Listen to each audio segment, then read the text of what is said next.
pleased to have Michael Jones on my show as a regular.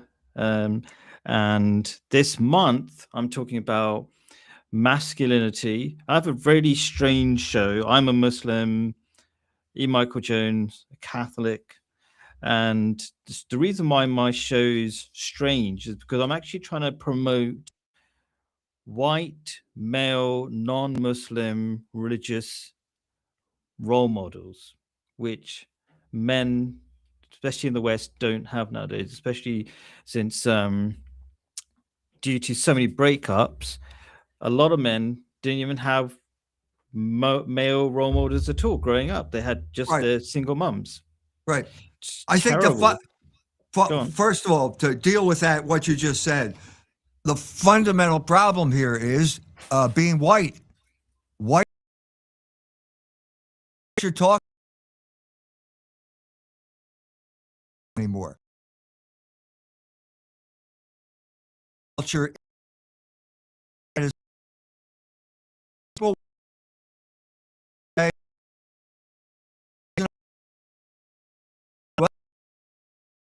a pseudo English Americans, and that's a at least. Yep. I like yellow, whatever their race or my, I don't. What does brown mean? Muslim. Halfway between white and the color, or wherever. Anything. That's what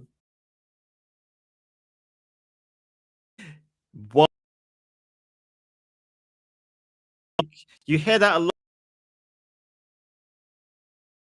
Like, I'm from the UK, for people in Jordan, and it's like values are British values are being erased. It's actually Muslims that are trying to bring right, like actually. Look, this is the cunning of reason. This is the way God works in human history. So the Jews orchestrate mass migration into places like England to destroy the culture, okay? But they bring in Muslims who, it turns out, they're more conservative than the English.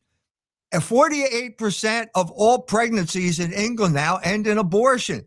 You've got the people, the religion collapsed. It was a mistake to begin with, because it's not the true faith. It's Anglicanism, which came about because these people, aristocrats, stole the property from the Catholic Church and created this thing called the Reformation.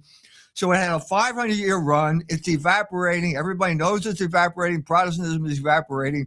And people have an identity crisis now because they don't know who they are. And what you see is people, when they have a serious identity crisis, they stop reproducing. That's a crisis in England. It's a crisis all over the world right now because we're in a transitional moment. Yeah. So to get back to the point, so we have the Muslims coming in that when it comes to sexual morality, they're more conservative than the English. And so we have a natural type of alliance now between the Catholics and the Muslims, which is what we were doing right now. Sean Norton's doing this with the two doctors, Muslim doctors, who were thrown out of the National Health Service because they wrote op-ed pieces supporting the Palestinians. Well, this is outrageous. Dr. Rehiana Ali has a degree from Cambridge. Doesn't that make you English if you get a degree from Cambridge? Whatever definition people want, but what I'm trying to get at, and I've said this before, first of all, my target is, I'm going to say this thing again, white Western men, because that's how they see themselves, whatever, and people understand that, I guess. and they really need clear guidance. That's what I think, and I'm hoping you'll give some. I'm going to give a Muslim perspective to start things from, and they can compare it to what Christianity can offer. I'm going to quickly play 3 videos of something what I think is going to be really strange for white people, as in what is masculinity for Muslim men. And people would be like, who cares about Muslim men? Well, actually, I think more and more, I mean, Muslims have already been clear about what it is to be masculine. The Quran kind of lays it out really clearly. But more and more, I think non-Muslims are kind of seeing that, oh, like Muslim men are seen as masculine. Why? Where is that power and masculinity coming from? One answer would be clarity. I think, and I'm going to bounce off so many words when I hear it from you, and you say it in a different and interesting way. Like you say supernatural, basically God.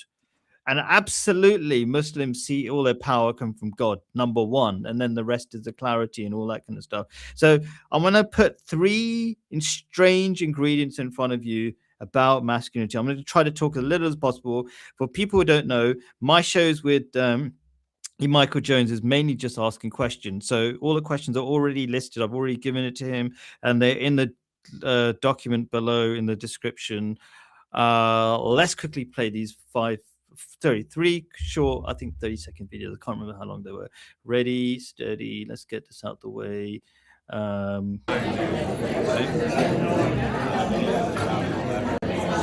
Zoran Mamdani admits he hasn't thought much about parades lately. I wanted to ensure that on Veterans Day, I actually got the time to sit down with veterans and hear from them. And he did, here at the Volunteers of America Vets Residence in Parkchester. The days of thanking you today and forgetting you tomorrow have to come to an end. He's spotlighting vets when it comes to his big affordability agenda. For all the improvements we've seen over the last few years, we also see the number of homeless veterans start to tick up. And that is something that we have to take on. That is something we have to confront, something we have to deliver on. The number of veterans in shelters has dropped by 85% since 2011. Mac Rosenberg, 1010 Wins on 92.3 FM. Okay, for those who don't know who Mamdani is, he's a Muslim mayor of New York, very popular, and people think he's quite radical, and they look up to him if they're Muslim or not. And I think I was going to say one word: service makes you powerful. Like, do you know? I loved the movie, The Last Samurai. Do you know it with Tom Cruise? Do you know it? Maybe you're not a movie watcher, but anyway, they explained that samurai means to serve, and those people are seriously masculine. If you watch the movies and whatever, and they have a sense of purpose and whatever, that makes them super powerful. So one thing there, service makes you masculine. And this all comes from this whole idea of what it means to be a man in the Quran. But maybe I'll try to get to that in a second. Trying to whiz through to the next video. So the next one, what is this? Okay, cool. I'm just doing it not particularly in any order, but I think this is probably the most important, actually. Let's play this, and people might find it strange. Let's see what they take from it. Oh, whoops. Actually, I forgot to change what I'm showing. Replace screen sharing with this one, I think. Yep. Okay, this is the Moroccan football team in the last World Cup. Just watch what they do. A Muslim team, by the way.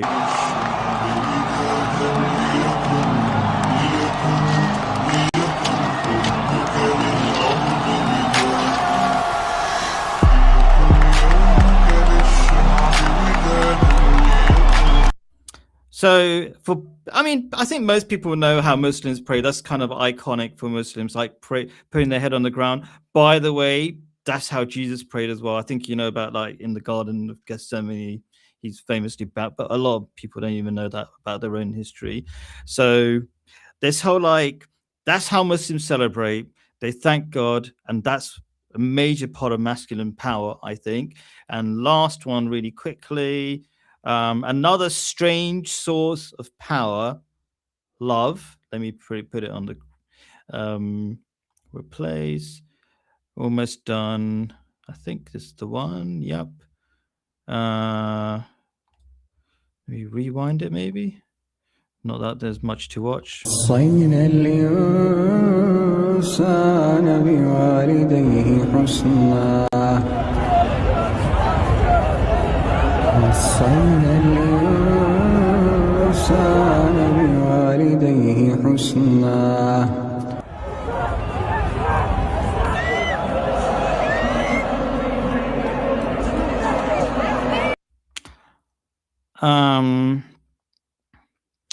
So for maybe people don't know what's going on there, they're all going to find their mums and hug them. You don't see any other team do that at all in the World Cup, in the Football World Cup or Soccer World Cup for Americans.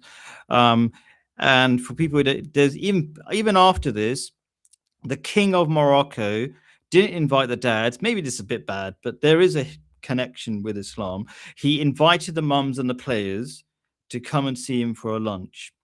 Or lunch or dinner, whatever it was.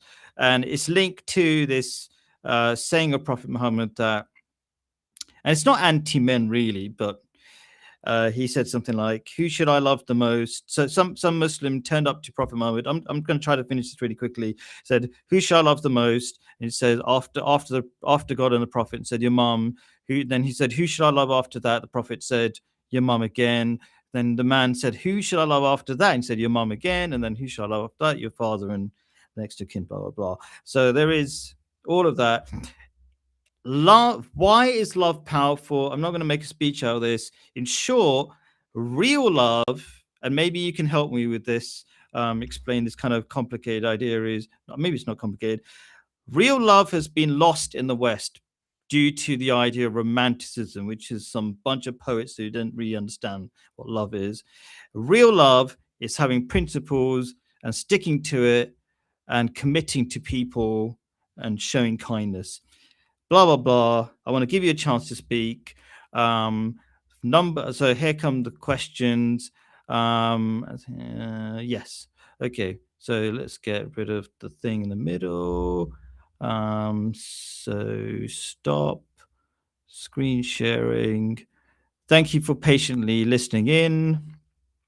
First question: Islam teaches masculinity is about submission to God, being smart so that you can lead and to serve humanity. What does Christianity teach about masculinity? Okay, great question. Gets right to the heart of the matter. Okay, let's talk about submission. Submission to whom? To God, to Allah. Okay, what does that mean? Who is Allah? This is where you and I are going to differ because we both worship the same God, but our understanding of God is different. And so just to go to Maimonides, said that Allah was a caliph. Allah is an exalted caliph, and the caliph goes for an evening ride in his coach. And when he gets to the gate of the palace grounds, he doesn't know whether he's going to make a left turn or a right turn. This is the Islamic God, okay? It is will, okay? What is the difference between the Islamic God and the Christian God? This crucial thing comes in the third sentence of the Gospel of St. John, crucial document in Christianity. In the beginning, there was Logos. Logos is with God, and Logos is God. Logos is God. This means that God is rational. This means that if you are rational, you are participating in the being of God. This is the crux of that document that Ratzinger gave when he gave in Rome that alienated the entire Muslim world because he started to expand on this. This is one of the most profound statements. God is reason. Logos is God. If you're submitting to God, you're submitting to a rational creature who does know whether he's going to go right or left when he gets outside of the palace grounds. Okay? That has fundamental ramifications for masculinity. And the crucial document now is the story of Adam and Eve. Okay? God created Adam as a rational creature. In other words, he was not like the other animals. He could participate in the reason that was the essence of God. And then he created Eve. And Eve was subordinate to Adam because Adam was more rational than women. The man is more rational from women. And so the hierarchy is basically Eve goes to Adam for direction and Adam goes to God. Eve doesn't go directly to God. She goes to Adam because Adam was derived out of the rib. In that the rib that he's taken was taken out of his side. So we have a fundamental difference here now with the Quran. What happens here when the serpent arrives in the garden? Okay, this is the devil. This is Satan. He wants to get back at God. And so Eve goes off by herself and she meets the devil by himself. And the devil starts talking to her. The snake starts talking to her. And she says, wow, I never heard a snake talk. How did you do that? He said, I ate of the fruit of knowledge of good and evil. And if you do it, you can become like God. And at that point, Eve succumbs and eats the apple. And this is something bad.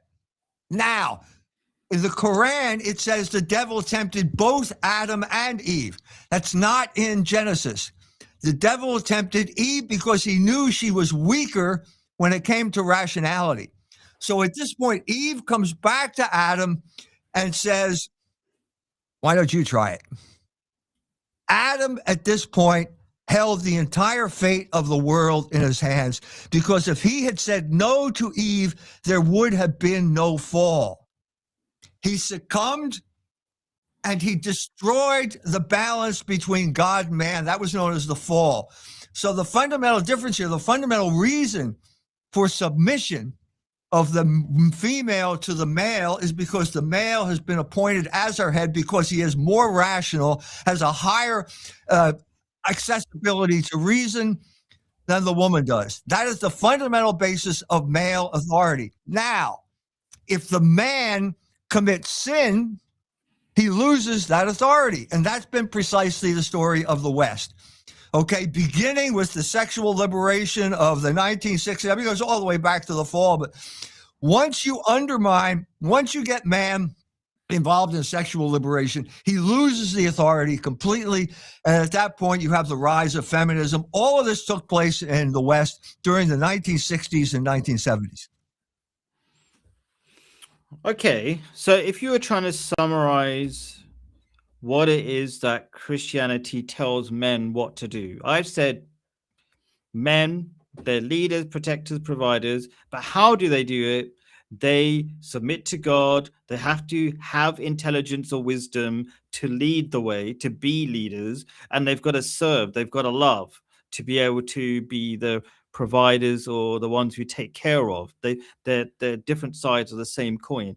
What does Christianity, can you summarize, what did Christianity tell white men or just men what to do? Because I think men are so confused. Could you try to summarize it? Instructions for men?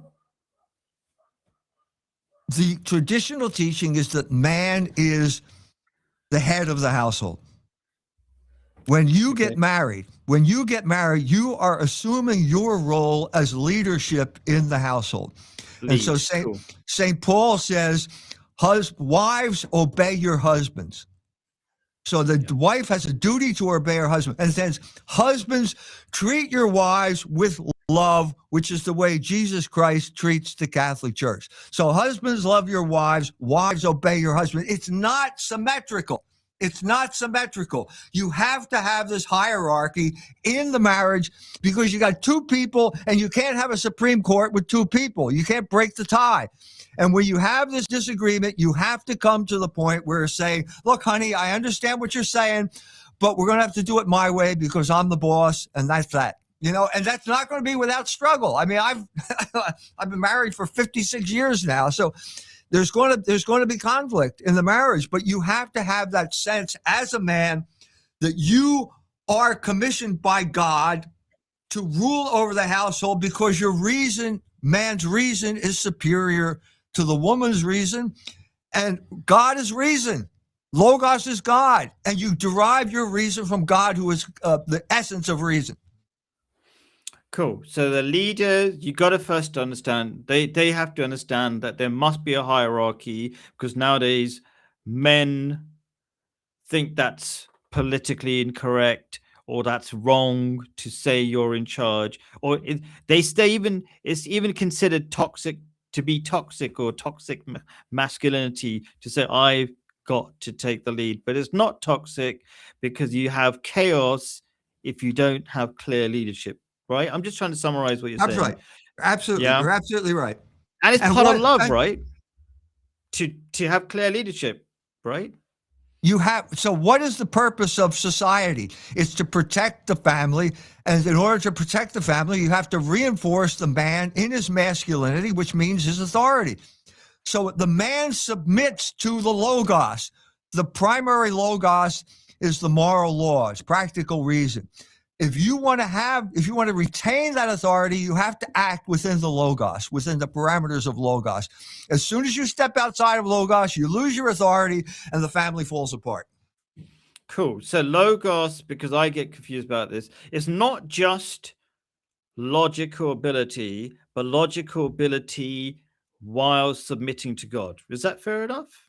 There are two forms of logos: pure reason, which is physics, mathematics, and that type of thing. And there's practical reason. Pure reason, you're trying to find out the truth. Practical reason, you're trying to find what is good. And so you can act on it and you can achieve the good. Morality is practical reason. That's what it is. If you want to have a successful life, you have to act within the parameters of practical reason. And sexuality falls within the parameters of practical reason. You have to act in a certain way. Now, I've had experiences with Iran, for example. Okay, there's a logos to sexuality. The logos of sexuality involves procreation. That's not all it is, but that's a major part of it. And you can't violate procreation if you want to have a successful marriage. Well, this is a problem in Iran. The supreme leader, after the Ayatollah Khomeini died, he allowed birth control into the country, and the birth rate plummeted. It went from 7 to below replacement rate, like 1. And the women didn't know what was going on. So you have the external signs of chastity and modesty, which is the hijab and the chadar, but inside they're taking birth control pills, which are festering, they're destroying their fertility. And that's a contradiction that has allow the CIA to come in and use that as a wedge against the government. That's what the entire hijab crisis was about, because there was something within these women they knew wasn't right. They knew somehow that birth control wasn't right. I addressed the Basiji when I was in Iran. I said to them, all these ladies with their chadars, I said to them, ladies, throw away your birth control pills. And every woman, suddenly, hey, this guy understands what's going on. He got to the heart of the matter. That's the contradiction that they're going to have to resolve, because it's an opening wedge for the CIA to destroy Iran. That's the way the CIA has been using this. Yeah. Maybe I'll chime in with this whole birth control thing. I agree with what you're saying from an Islamic point of view. It's not just the birth control, it's the psychology behind using birth control that is the problem. So in Islam, it says, do not kill your children for fear of poverty. That's the word, right? Absolutely. Okay. Absolutely. That includes birth control. That means you can even kill them before they even had a chance to, meet the egg, as it were, right? It's the fear. And that is destroying Western civilization right now, because every person is saying, oh, we can't afford children. Actually, you can. And the funny thing, the evidence is the poorest people have the most kids. It's the richer, more affluent people are like, oh, we need private schooling. We need 101 things. And, and you don't raise. If you engage in this, you are denying God's providence. You are denying the fundamental aspect of God, which is he created you and he's going to provide for you through this life, and that will get you into heaven. You're denying that. You're spitting in the face of God when you do that. Powerful. I love that. Okay, cool. I think we basically covered it, but we're going to go into some of the aspects of all the things I think make men really masculine in these further questions. I want white men to have, then this is something I said at the end of our last stream. I really want to talk about you and what motivates you, because I think that would be an example. So here comes the question. I want white men to have strong role models like you, Dr. E. Michael Jones. Why do you do these live streams with me? I personally just have one answer: God. I do it for God. I don't care about views, whatever, just for God. What will be your answer? Yeah. Okay. Second question. Why do you? Because Allah brought me to Iran and introduced me to the Muslim world. And that's not a mistake. I mean, my life is not a mistake. God has a plan for my life, and my happiness depends on doing God's will. So he brought me there. And then I had a discussion with Eddie Dean, the Muslim from Chicago, and he's trying to say, well, you should have gone. No, I said, Allah brought me to Iran for a reason. There is a reason, that type of thing, to do that. And as I said, so the first question is, I thank you for saying I'm a role model, but why am I a role model? But why would I be a role model for my wife? And why would I be a role model for anyone else? It's because I will submit to the Logos, which is God. Logos is God. I am going to submit to those rules, and therefore I will have a better chance of living a happy life, making the right decisions, because these are the parameters for rational discourse, and they're the parameters for making the right decisions. And so I will be out. Look, I've been married for 56 years. We have survived all sorts of stuff. The Jews tried to put me out of business 15 years ago by the grace of Allah and divine providence. It didn't happen. And so how have I been able to stay the course? Because I understand that there is a bigger plan, that God's in charge of human history, and that my happiness depends on my submission to that plan. Yeah. Cool. So submission to God, this would be my summary, my Muslim perspective, or a Muslim slant on it. Submission to God gives you the ultimate power. That's psychological as well, isn't it? Like, you think when you know, like, how did Nietzsche say it? If you have a why, you can get through any how. And when you don't have God, it's all random. These are random goals that you fulfill as an atheist. But when you do it for God, it kind of doesn't matter what happens, because you're doing it for the right reason. And then you just keep going and you persist and you can't be beaten. It's the same with family life. Like, there's going to be endless problems, but you don't care, because you know life's a struggle. Life's supposed to be a test. And your job is just turn up and do your bit, and God will do the rest. And you have confidence in God. And I totally agree with the thing you said about God sent you to Iran. Everything happens according to God's plan. So there's a famous verse of the Quran that most Muslims, I think, are aware of, and says, the enemy's plan and God plans, and God is the ultimate planner. So we always think that God's plans overcome anyway. So we're kind of not careless, but confident, because ultimately God's plans prevail. That kind of sense. So Hegel used a term called the cunning of reason. And he says basically the cunning of reason can be based on the story of Joseph in the Bible, which is basically the brothers sold him into slavery. But he ended up head of the granary in Egypt when there was a famine. And so when the brothers came to him, he gave them a hard time at the beginning, but then he revealed himself to the brothers. And then he said, the evil you intended to do to me has been turned by God's power into good. That is God's plan for the universe. And so what I'm trying to emphasize here is the part that I don't see in Islam. Islam got submission right. But submission to what? Is it an irrational God? Is it a God that are you being impious if you say that God has to be reasonable? Are you blaspheming when you say that? Or are you simply saying this is the way of God? You're submitting to a plan that is bigger than it's God's plan, but it's rational. And so your mind can understand the plan so that you're not just following some type of random, well, this day he said that, and then he said that, and then, no, there's a rational plan here that you can access through the Logos, who is God.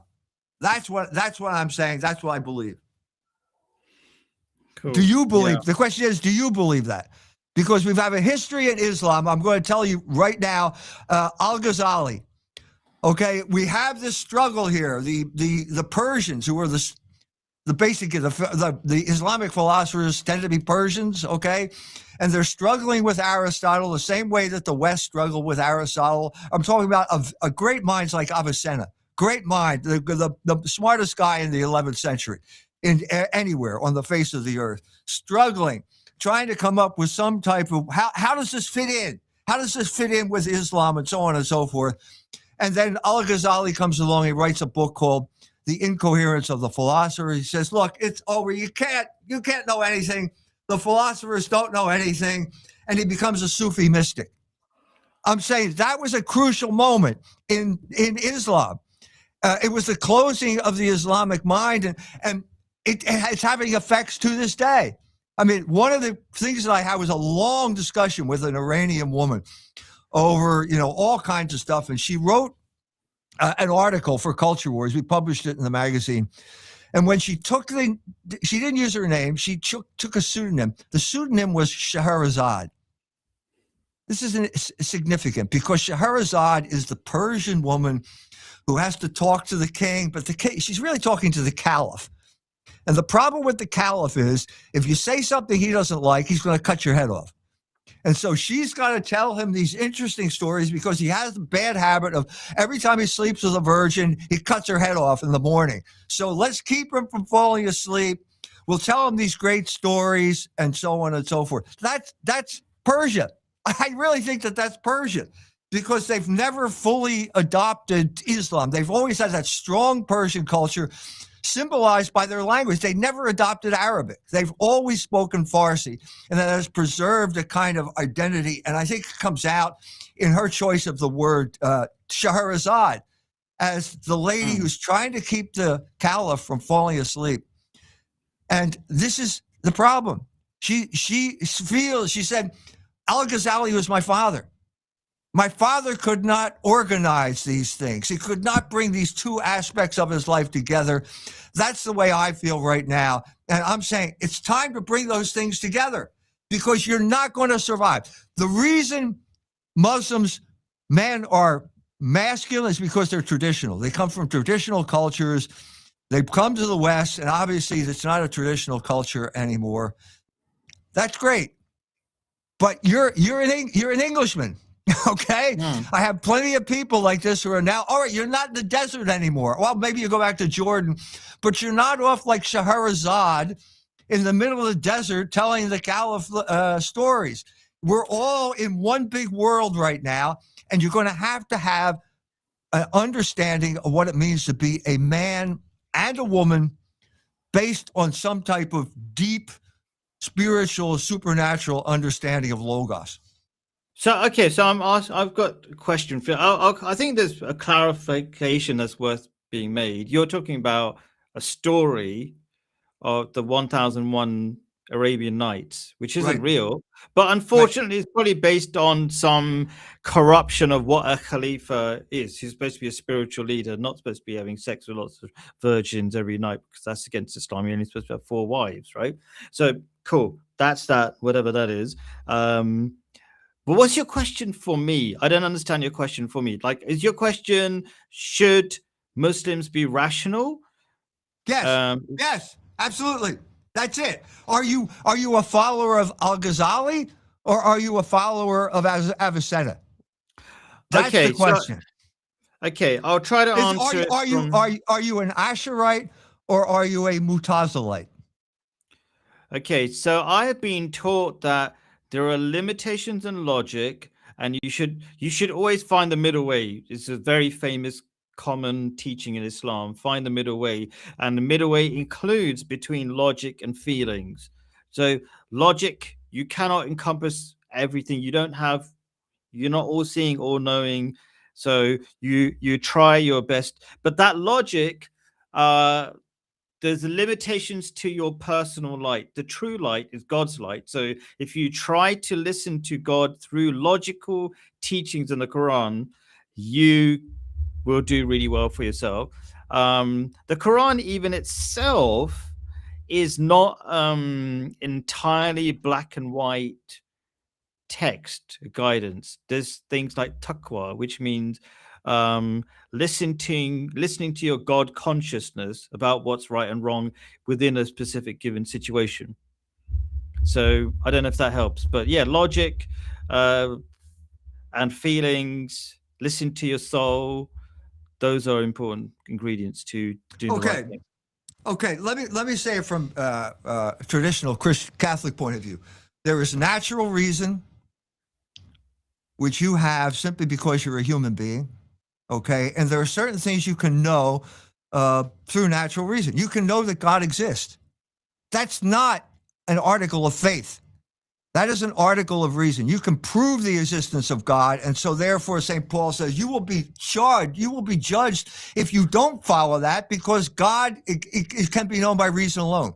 You can know that God has to be good and things like this. There are things you cannot know about God, which he has to reveal to you, and that's called revelation, and that's what the Bible has. And so the classic example would be the Trinity.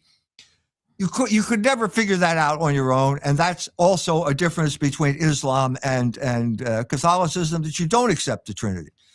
Okay, that's the fundamental distinction. It's between faith and reason. Now, when the Protestants see, the other problem we have with Islam, where you have like you going to an English country, you speak perfect English, you've imbibed English culture, but what does that mean? You're a Protestant. You're a de facto Protestant if you're an Englishman, because that is the established Church of England, which means you have a distorted understanding of Logos, because Protestantism was in a sense a kind of fideism. Luther said that reason was a whore. Luther was a disciple of William of Ockham, another Englishman, and he said, you can't know anything about God. It's all faith. That's not what I'm talking about here. And I'm saying, where is Islam going to come down? You have both traditions in Islam, but the final verdict, I think, was Al-Ghazali, the Ash'arites, Al-Ash'ari. It was anti-rational. And I'm saying that's not going to get you through. You're going to have to go back to the Mutazilite tradition, back to some deeper understanding of reason, because otherwise, I'm saying you, okay? I'm really talking to the Iranians. You got to have some type of deeper understanding, because right now you're in the middle of a crisis and you're going to cease to exist because you're not having children. And I did that in a mosque in Tehran. 20 men, after I gave the talk, 20 men, I said, how many of you are married? 20 men raised their hand. I went down the line. Not one man had one child. I said, this is a crisis. You've got to solve this thing right now. And I'm saying the underlying crisis is, what's this God that we're submitting to? Is he reasonable or is he not reasonable? Reasonable. Good for you. That's the basis of what we're talking about here. That now we have a basis for common working together, let's say a political coalition, whatever it is, talking to each other, because reason is mandatory. What is the one group in the world that feels they can defy the practical reason known as morality? It's Israel. And this is the fundamental crisis the entire world is facing right now. Are we all bound by reason? Or is there a group of people that has super DNA that can violate every rule? They can kill you if they don't like what you say.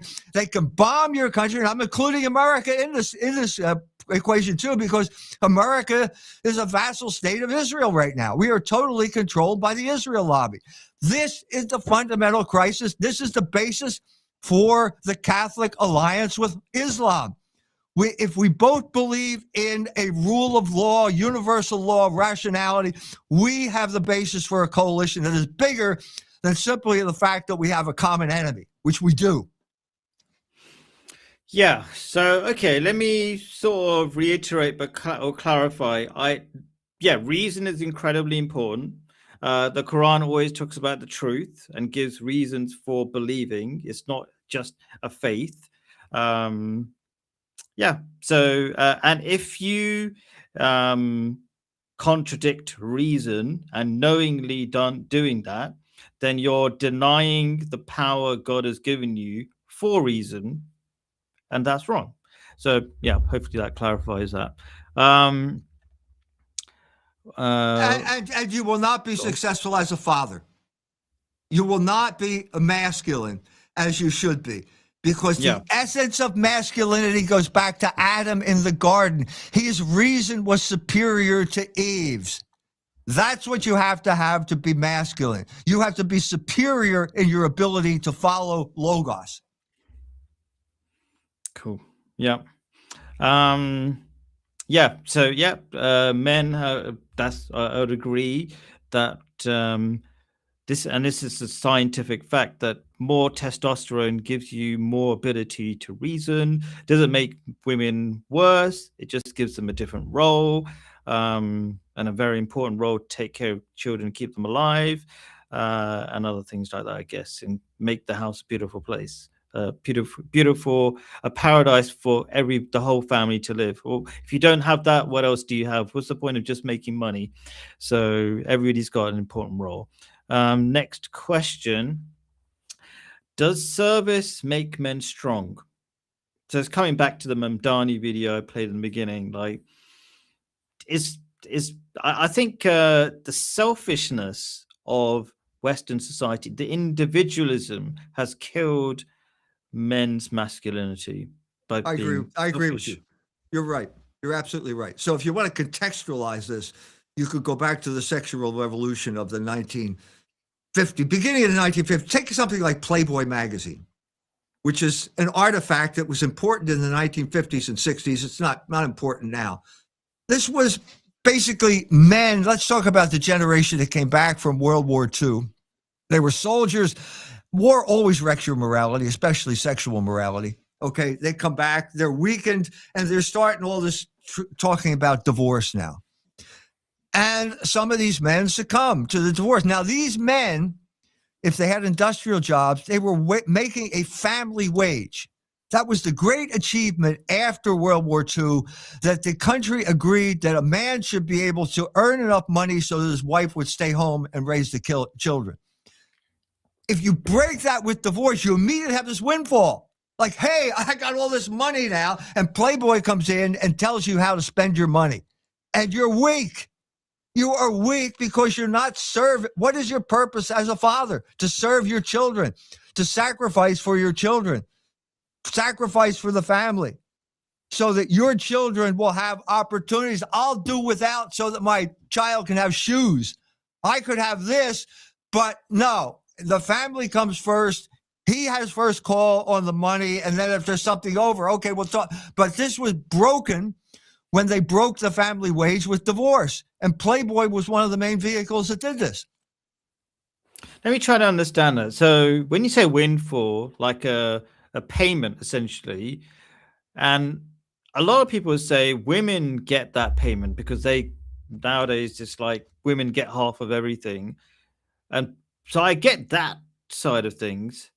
And then are you saying the Playboy magazine, which is the 1950s version of pornography, that made men misuse their one of the fundamental, other than the naked woman there, okay, there was something called the Playboy Advisor. What is the Playboy Advisor? It was written by a Jew. Hugh Hefner was the only goy at Playboy. It was all Jews. The Playboy Advisor was written by Jews with the intention of weakening the dominant class. So what are they telling you? They will tell you what to buy because you don't even know. Before, when you were married, you handed your paycheck over to your wife, and she gave you some money back, I don't know, for cigarettes and beer or something like that. But she had the bulk of the money, and she was the one who knew how to spend the money. Now you've got that all to yourself, and you don't even know what to buy because you were too busy with your wife buying shoes and food. And that's what it did. It created this consumer, the man as consumer, which is a weak man who's has no direction other than what comes about through the manipulation of his passions, either the sexual passion or the money passion, the greed, the avarice, all this type of stuff. Yeah. Okay. So a selfish man is just driven by his ego, and the ego will send you 10 different ways, wasting your money, but essentially driven by the devil rather than by God. Buy your passions. I would say buy your passions. Okay. We all have passions. Okay. Appetites, if you want to call it that. They are good as long as they are kept within the bound of reason. As soon as you turn that upside down, you're going to become an adulterer. You're going to get a venereal disease. You're going to become obese because you can't stop drinking and eating too much and so on and so forth. Reason is what has to control the passions. That's a recipe for a happy life. And what you had with the sexual revolutionaries was the world turned upside down, which is basically give in to your passions. That's freedom. Freedom is the freedom to indulge your passions and become a slave to your passions. St. Augustine said a man has as many masters as he has vices. That was the sexual revolution. Very interesting. Yeah. I see passion. There are natural passions. And I think you might have said this and you might agree. There are natural passions, but God's teachings direct them. So what the Western man now has is essentially his passions directing him in 100 different ways, causing stress, directionless, and a wasted life. But if you have God directing you, like sexual passion is important. But if you do it through marriage, not only do you get more and a higher quality, because the people who have the most sex are people in long-lasting relationships. It might look like it on TV that people go on one-night stands or something, they somehow get more of it, but they don't, because they have to spend 90% of the time hunting it down, as it were, with expensive dates, gifts, or whatever, just to get sex once, right? Right. So I want to sell. I don't want to make it sound like passions are lost in the religious life. Actually, the most passionate people are religious. A passion. I just want to clarify. I'm not against you. I think I'm agreeing with you. Passion is like a horse. Passion is like a horse, and the rider is reason. And the rider, as long as he keeps control of his horse, he's got a means of transportation. As soon as the horse takes over, his life is threatened. That's what happened. I'm saying, this is my speculation, that the Iranians did not know that there was a logos to sexuality, intrinsic to sexuality, and part of understanding, a part of reining your passion, accepting the logos of sexuality, means accepting children as the natural consequence of sexual activity. If you do anything to impede that, whether it's contraception or abortion, you're committing a sin and you're losing your rationality. And I'm saying that was when I talked to the mullah in Qom. I'm trying to say, is there a logos to sexuality? I couldn't get a straight answer from this guy. He said to me, if just because you start a Coke doesn't mean you finish a Coke. I don't know what that means. Does that mean coitus interruptus? I don't agree.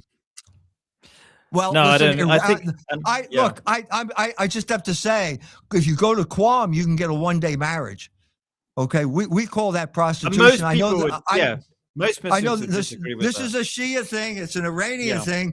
But the problem is when you have the religious authority violating the logos of sexuality by one-day marriages and contraception or whatever it is, you're going to have a confused group of women out there.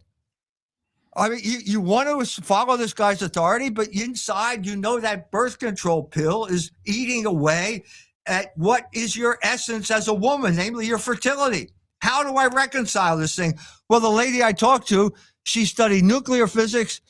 And when she fell in love with a guy in England, her father rushed up and arranged a 1-year marriage. She couldn't make sense out of her life because those were the only two alternatives she had. It's a mess. Logos, yeah. in other words, Logos was nuclear physics and faith was one-day marriage. So faith and reason could not come together to give her a coherent picture of her life. Yeah. Yeah, there's definitely a lot of reason to why, and I've given the reasons already, isn't it, in our conversations now and before, why you should get married. It's better for you. It's better for your mental health. It's good for your future. Like all these white people and all over the West complaining that the immigrants are taking over. I comment on all those videos. I say, go and have children then. But you Right. hate each other so much that you can't have children. And there's a reason why you hate each other, because you've destroyed society. You've destroyed each other. You have no principles. So you're going to hate these women because it's hard to stay with them because they're going to cheat on you and all this kind of stuff. You have to, men have to lead the way back to principles. I've said the same thing. Okay. If you have a country where 48% of all pregnancies end in abortion, what right do you have to keep Muslims out of your country? I said to the Irish, I mean, I'm half Irish.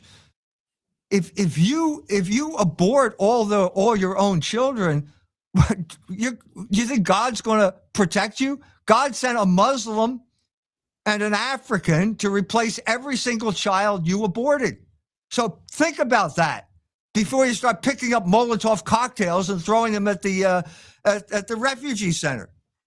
Yeah, I mean, Muslims get asked the same question. Like I think it's standard procedure. When I was having my last child, they asked, "Do you want it aborted?" I was like, "What kind of service is that in the National Health Service?" Like but the Muslims don't go for it. So anyway, yeah. Next question. So, do Muslims Islam means the one who submits to God. So a Muslim is essentially the one who does that. Gain strength from God. Yes, of course they do. We worship the same God. What differs is our understanding, okay? We have to understand that there is Logos, okay? That God created an orderly universe. And that's what you're submitting to. You're not submitting to something irrational. You're submitting to Logos, who is God. And therefore, there's a plan. You can know the plan, and it's perfect fit with your life. That's the perfect plan for your life. Can you always know entirely the plan? I'm not against rationality. As I said before, the Quran is a rational teaching, but sometimes there are people who don't get it, don't understand it. But amongst Muslims, they just follow it anyway. They see reason here and there, but they don't fully understand it. They might not understand the problem with usury, for example, or eating pork or whatever it is. But they follow it because everything else in the Quran makes sense. So my question for you, I guess, is can you fully understand God's teaching, or do you follow it as much? Do you limit your following of God's teachings based on your understanding, or how do you play it? No, you cannot have, if you could understand completely the plan for your life and the plan for everybody's life, you'd be God. You're not God. And so you'll reach a certain point where you know what you shouldn't do. The commandments are always negative. So I know I should not commit adultery. Should I marry this woman? Well, you're going to have to bring a lot of things into play here. But you reach a certain point where you realize, I can't understand this. I'm submitting myself to God's law. I'm doing the best I can, but I still don't want to do. And so that's where faith comes in, because you simply cannot understand all the things you need to know. Only God can understand it. So in my life, I was brought out to, Allah gave me a job in South Bend, Indiana, as an assistant professor. I moved my family out there, bought a house, took on a mortgage, and I got fired. The 1 year after I went there, great injustice to me. And now I realized it was the best thing that ever happened to me. But when I first got fired, I prayed. I prayed to God. I said, please get me my job back. Well, I'm glad God did not answer that prayer. That was a terrible job. He brought me out there to bring me to something better. The only way I could get into that new job was by faith, because I didn't understand how I was going to survive. I couldn't see through the future. I had to believe that God had a plan and he would bring me through, and that's through faith. So I love that thing about you prayed out of your innocence or your youth or lack of spiritual experience for the job back. But now you're wiser and hopefully a better role model for younger men. You don't pray for necessarily a specific thing, maybe, but you pray for whatever's best. Is that closer to? No, I pray for very specific things. Like Jesus Christ told us to pray to give us bread. Give us this day our daily bread. That's pretty I agree. specific. Yeah, It's very specific. I'm just saying at a certain juncture in your life, you may be praying for the wrong thing because you can't understand God's greater plan. Sure. He had a better plan for me, better than I could imagine. And so getting fired was the best thing that ever happened to me, because God turned that evil into a greater good that I could not have achieved on my own. I had to submit to the suffering, the injustice, the uncertainty by faith, because I couldn't see my way through. I had to go every day into class knowing that I had been fired, knowing nobody wanted to talk to me. Everybody avoided me. It was just a painful experience, but I had to suffer in order to achieve that higher state. That was God's plan, and I had to accept it by faith because I didn't understand what else to do. I could not see the future. Is this, or let me ask it, my last question in a slightly different way. And this is a common Muslim thing, which is, and it's a kind of, let's say, a prayer amongst Muslims, which is you pray for stuff, sure. And Prophet Muhammad, peace be upon him, was also very specific. But he also prayed that if it's good for me, bring it closer to me. And if it's not good for me, take it away from me. And the reason I'm pointing this out is that in your prayers, you should be submitting to God, not fighting God's will. Do you know what I mean? This should be that kind of. This is where the submission. Maybe this is the real overlay, the thing that Islam and Christianity have in common. You pray for something that you don't understand. You pray for a future that you cannot see. You pray for a good outcome, even though you can't see any way out of your current situation. And that's submission to God's will, because I can't do it on my own. Yeah. And so I said to my wife, we were driving, my mother died. We were driving her body back to Philadelphia so I could bury her next to my father.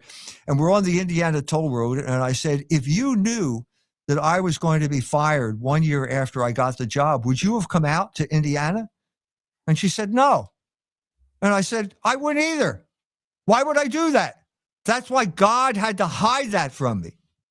He had to hide that from me because he was leading me, knowing as a rational person, you're not going to accept a job if they're going to fire you right after you take the job. That's irrational. But there's a bigger plan here, and he knew it. And so he had to keep that a secret from me. And so he led me out there, and it's my job simply to do his will. And it turned out better than if I had my own will. And there was no sin involved in anything here. It's just he had a better plan than I had. So I had another instance of taking a walk in South Bend. It's raining. The river's flooding. This black woman comes to me on the bridge over the St. Joe River, and she says to me, do you have a cell phone? I said, no, I don't. And he said, well, I need to call my mama because I'm going to kill myself. And then she hopped over the railing and was ready to jump in the river. And so I spent time talking to her. I said, God has a plan for your life. It's not suicide. And then I said a prayer, and the cop showed up, and she got back, and she got in the cop car, and she didn't kill herself. Now, what is the plan here? from all eternity, God planned me to meet that woman. If I had left 5 minutes sooner or 5 minutes later, I never would have met that woman. That was totally determined by God. But when I got there, this is my free will. Because I could have said, no, I don't care. I'm doing my aerobic workout. I don't have time to talk to you. So do what you got to do. Or she could have said, she could have jumped in the river and not listened to me. That was free will on her part and my part. But there was an eternal plan by God that brought us together. And that's what we have to figure out. That's my understanding of what life is like. You've got this eternal plan that is created by God, whose mind is so deep we can't fathom it. We cannot fathom the mind of God. We can know he exists. We know he has to be good and so on and so forth. We can accept his rules, but we cannot fathom the plan of God. We can try, but it's too big because his mind is greater than our mind. But that doesn't mean he's irrational. He's more rational than we are. And that's the whole point. So when you're submitting to reason, which is what is the basis of your identity, because God created you as a rational creature. It's not some tyrant telling you, you do this, you do that. He understands you better than you do. Yeah. And maybe this will help people, because you gave the story of how you went to, I think it was Indiana, and then you lost a job, but that moving there helped you in the next step and whatever, right? And people sometimes say life's unfair, but they don't understand that actually it's not really unfair at all. It's perfectly designed for you specifically. Your journey through life is specifically made for you. Like in the Quran, which says that God doesn't try you or test you more than your capability. So everything is tailored. Your job is just to keep going patiently and then see God's plan for you unfold. Is that fair enough? Yes. So what's the one thing you would never choose? You would never choose suffering. Nobody wants to suffer. Okay? Yes and no. Like you can enjoy suffering if it's in, it's in the path of God. Like now. Now wait. Yeah. You're talking about faith in God. God chooses suffering for your life because he knows that he can bring about some type of good out of it. If you are sleepwalking to hell, God may involve a horrible accident where you end up in the hospital to wake you up. Don't you choose sacrifice, which is a form of self-chosen suffering, short term? Like if you're talking about fasting, yes, I agree. If that's what you mean. I'm talking about absolutely everything in my day is self-chosen sacrifice and suffering. Right now, it sounds terrible. I enjoy talking to you, but my selfish ego tells me I should be making money. I could be just chilling out watching movies. But what I do is I do the right thing. And by doing the right thing, my life becomes far more beautiful, meaningful. I actually engage in beautiful conversations with you, making a difference in people, but it's chosen suffering as well. I don't see suffering as that way. Suffering is something you have no control over. Okay. That's what suffering is. Okay. It's like you would never choose to have a heart attack. You have no control over that. That's something you have no control. God can bring good out of it. As I said, if you're sleepwalking to hell, maybe the heart attack is the best thing that ever happened to you, because it'll wake you up and realize you're doing something wrong. But suffering is always the fact of suffering. The main fact of suffering is you have no control over it. So if you can fast, you can say, I'm going to deprive myself of something that is good, but that's not suffering. That's penance. It's a different thing. Okay, cool. Different terminology. By the way, I'm checking out the comments as well. And secondly, but do you mind that we've gone a little bit over the time? No, go ahead. No. Yep. Cool. So I'm looking at the comments. We'll try to post one or two of the comments so that Michael Jones can answer. But let me quickly get through the last two questions. What is toxic masculinity? What are your thoughts? Okay, so when you know you're weak, You've heard of the phrase, right? yeah, Toxic I know. masculinity. First of all, you can use it in a negative sense. The feminists use this word, and they would use it to any legitimate expression of the authority of the father in the household. They would call toxic masculinity. Okay, which is wrong. Okay, but if you can overreact to your weakness. You can try and compensate for your weakness by swaggering around. Look, I think that there are a lot of guys out there who don't understand masculinity. They compensate for it by lifting weights. I mean, I have nothing against lifting weights, but it's not going to solve a bigger spiritual problem. So it could mean either of those things. Yeah. Okay, so I would say I agree with you. A lot of positive masculinity has been labeled toxic masculinity by the liberal ideology or atheist ideology of feminism. Doesn't mean they're always wrong. And what is toxic masculinity for me is when it's against the teachings of God, basically. So, but I don't know what that would be. Like, what would toxic masculinity be? By maybe abusing your power. Abusing your power. Okay, you're abusing your power as a man. So your paycheck comes in and say, well, I'm going to spend all of this money on gambling and alcohol because I enjoy that, and my children can be hungry and I don't care. Obviously, that's an abuse of power.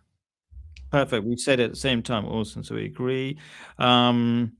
Last question, then I'll try to pick some of the comments from the chat.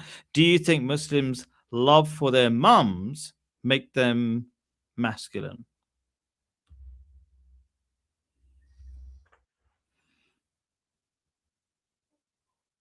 I think love would be an expression of your masculinity. Love, your gratitude for your mother. Let me shift it a little bit. I mean, you had that sports program where the soccer player is going and kissing his mother. Obviously, that's touching. I could shift it to a place where it's not so touching, like the NBA. You have these basketball players. The only person you ever see in these people's lives is their mother, because they probably did not get married to their father. And that, in a sense, is not a healthy sign. This, as I said, there is a moment right now in America. I was at the Islamic Center in Irving. There's a mosque over that way, and there's a basketball court on this side, and there's a kid in a jalaba doing jump shots. Okay, this is assimilation in America. What does that mean? Is that guy going to imitate the basketball players in the NBA to find his new American identity? If so, that's a bad idea. They're going to get gold chains. You're going to have 20 different children by 20 different women. This is an assimilation problem that the Muslims in America are going to have to face, because I think they are going to, especially after Mamdani, there's going to be a group called American Muslims, like Protestant, Catholic, Jew, now Muslim. I have grandchildren in the school system in New York City, and the grandchild said, everybody in my class is either a Catholic or a Muslim. That's some indication of the demographic future of America, or New York City at least. And the Muslims are going to have to come up with an answer to the question of, what does it mean to be an American? What does it mean to be an American? So I'm a specific kind of Muslim called an Ahmadi Muslim. Have I introduced that to you before? No. Wow. Okay, we really got to talk about that at some point. The short version is, all Muslims and Christians are waiting for Jesus to come back. I believe he's already come back, but metaphorically, just like Jesus said when Elijah came back. John the Baptist was second coming of Elijah. It was metaphorical. So that's just that's one. But the reason I'm bringing that up is we have a pledge. We have a Khalifa. We've got the only Khalifa or Caliph in the world, right? And we do a pledge, and that pledge is to the country. And as part of our faith, to serve our communities and our countries. So what does it mean to be a Muslim American or Muslim British person is somebody who serves society, which is part of masculinity, which is what I brought up earlier on. That's an answer. Right. I agree. It's an important issue right now, especially now because you've got people like you. I have a friend, Ravi, who grew up in England, went back to India, doesn't fit there anymore. And so where do you fit, and how are you going to, the Catholics have had this problem from the beginning in America because America was a Protestant country. So how do Catholics fit in? Well, you can go too far in either direction. You can say, I'll do everything you want, and then you lose your identity anyway.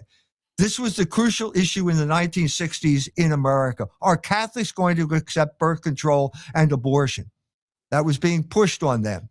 And they had to stop. Don't bother with fitting in. We just do what's right, and then people just follow us anyway. Like the rest of society is just being destroyed. Don't need to fit in. Catholics don't need to fit in. They just need to do what they're doing, do it well, have children, go to church, be great parents. Everybody will just copy. You don't need to fit in. Oh, you do need to fit in. And that's what do you mean? It's tricky. How do you fit in? How do you fit in? I guarantee you, but the problem in France right now is that the Muslims are not becoming French. They have so much critical mass there that they're going not to being be Muslims. Some of them who are not fitting. I know, like Pakistanis, for example, who don't speak the language in England. They've been there their whole lives. That's not serving. You don't serve people like that. That's wrong. That's not a good Muslim. That's Being a a good crucial. Muslim is enough. That's a crucial issue. That is exactly a crucial issue. Are you going to speak the language? So I was in Berlin in the 1970s, and there's a rabid dog going around Kreuzberg, which is the Turkish neighborhood. They had to give the announcement in Turkish. That's a problem. If you're going to be a Turkish-speaking community in the middle of Berlin, you got a problem. You have to learn German if you want to fit in with the German culture. You can't just be this isolated community. Now, the question is, because you learn the language, are you going to give up everything else? Like, I'll become the NBA star now. I'll play in the NBA. I'll have 20 gold chains and 19 wives by children by different wives. No, you have to find this balance here. Cool. Let me quickly try to get some of the. I'm going to do a quick answer.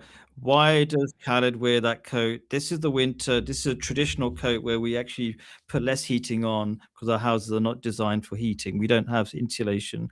So it's just a traditional indoor coat. It's very strange. Every country's different. Let me put a real more serious question for E. Michael Jones. I mean, that answers your question, by the way, about heating. I'm trying to find. No, there's an inter-conversation between the viewers. Okay, I'm just going to pick, Claire. Why doesn't Khaled point out that Christianity has no codified? I think that's a really important. Well, it's a deadly accusation. A lot of people nowadays think that Christianity doesn't have any laws because this is ridiculous. I'm just saying. Is this Claire? Is this Claire asking you this question? Claire, yeah, it is. Okay, yeah, Claire. Yeah. I've talked to Claire a million times. Why are you saying like this? Did you ever hear of the Apostles' Creed? What is the creed?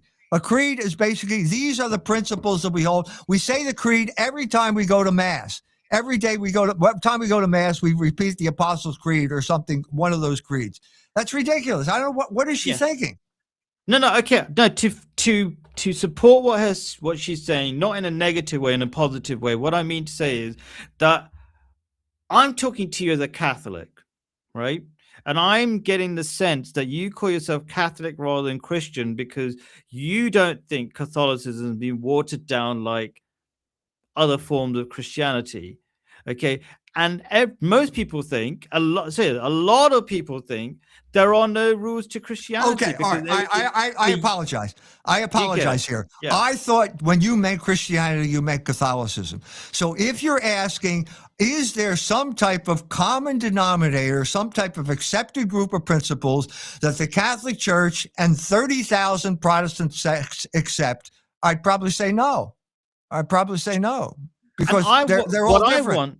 I don't want this to be some sort of ideological conversation that's empty of guidance. What I would like you to hear from you is say, sure, some people think there are no rules to Christianity because a lot of people say, like you must have heard of this from other Christians. They go, just follow the Holy Spirit. There are no rules. The law, like even St. Paul said, the law is what was it? A law. The law is not a sin, a curse, right?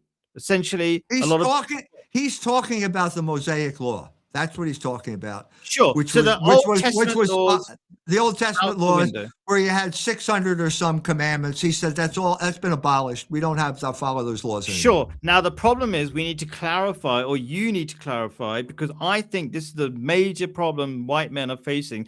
They don't know what the rules are. So when Claire says that, or any person says that, or even a misguided Christian says that, how do you help them? Tell us some. What are the where do we find the rules? Are there black and white rules in the Yes. New Testament? Yes. There's Tell me some. there's something called the Catechism of the Catholic Church. That's all of the rules of the Catholic Church. You go look it all. It's all there in that catechism. Tell me three, because I'm all about practicality. Tell me just top three men should follow. Bang, bang, bang. What are they?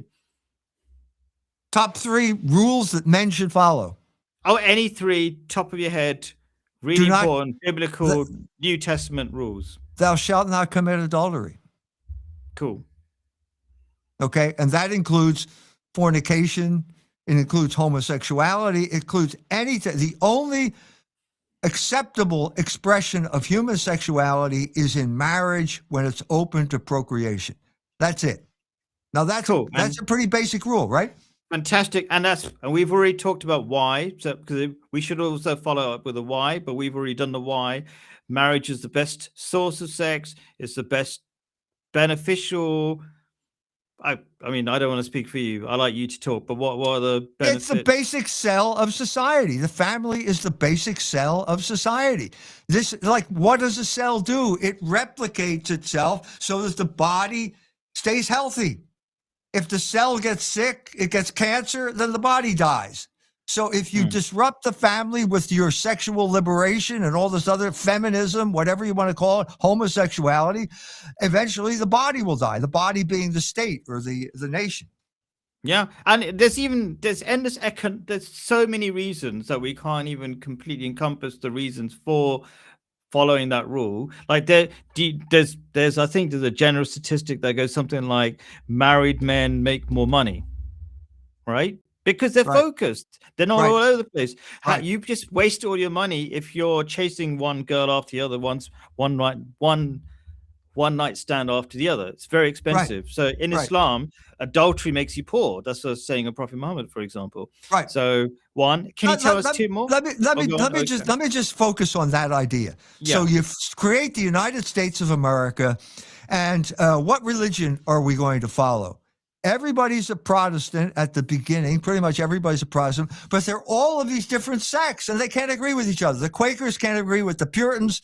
When the Quakers go to Boston, the Puritans hang them. So we can't base this on religion. What is the common denominator in America? And John Adams articulated it when he said, we have no constitution that functions in the absence of a moral people. In other words, moral consensus was mandatory. We couldn't tell what religion was going to be. There was no established religion. Nobody's going to tell you what religion you belong to. But moral consensus is mandatory. We have to follow these moral laws. And the main basis of moral consensus was the acceptance of sexual morality, because that is what holds the family together, and the family is what holds the nation together. Cool. I'm going to make this the last question. I'm just spreading it out between the guests, the viewers who are commenting. Let's put a nice controversial one right in the end. Interfaith dialogue with Khaled and Kaur. So this Claire Kaur, who's the other person who commented for the Office of Secular Quranism, is to undermine Catholicism. And Dr. Jones, you could say that that is a perspective, right? First of all, are you asking me? He just told me I'm being undermined. I don't feel as if I'm being undermined. Why am I being undermined?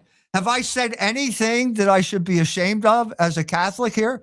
Have I censored myself here? I'm not going to tell you the full truth. I've told as honestly as possible. I have tried to have a meeting of the minds with you. And I don't see anything wrong with that. And so, no, it's not used to be undermine Catholicism and Dr. Jones. It's providing a way of talking with people so that we can preserve the moral order in our society and the world, because it's being threatened right now by the group that I've already mentioned. The biggest threat to world peace is Israel and the United States right now. And this is why we need to come together and reaffirm that there is a moral law that is binding on everyone. Everyone. I think you're aware of this, and maybe a lot of people are aware of it.